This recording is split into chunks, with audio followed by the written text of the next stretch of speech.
Добре. В 1 часа, добре, почваме. Така, чакай да се върна теста.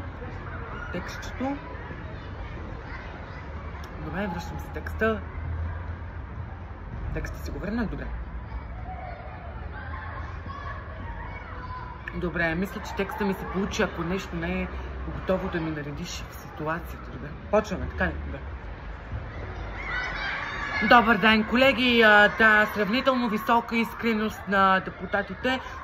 В този момент и абитуриентските балове ще бъдат задържани за 24 часа. Доколкото знаем информацията, която получихме и до този момент, че с членство до 144 алинея 1, това не стана ясно и в кандидатът от листата. Българският прокурор Иван Гешев ще започне и образователната система, която по принципно те не знаят, че в понеделник ще трябва да гледат новите права. След това трябва към 11 часа да започне абитуриентския бал. След това в 12 часа трябва да приключи и то е задържано. Или има нови плати, вижте сега накратко.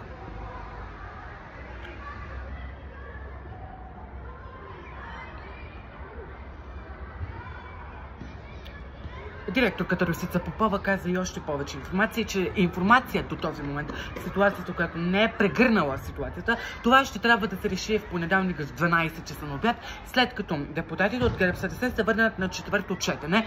Те трябва да решат кой проблем ще бъде. Четвъртото решение ще бъде в понеделник от 18 часа, след това в 12 на обяд ще трябва да започне и избирателната комисия в ЦИК. След това учениците трябва да се завърнат на магистралите в петък, точно в 2 часа. И още една информация, която получаваме в този момент.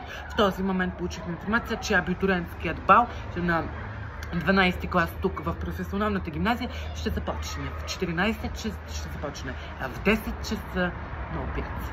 Това е, колеги, за сега от тук. И аз благодаря.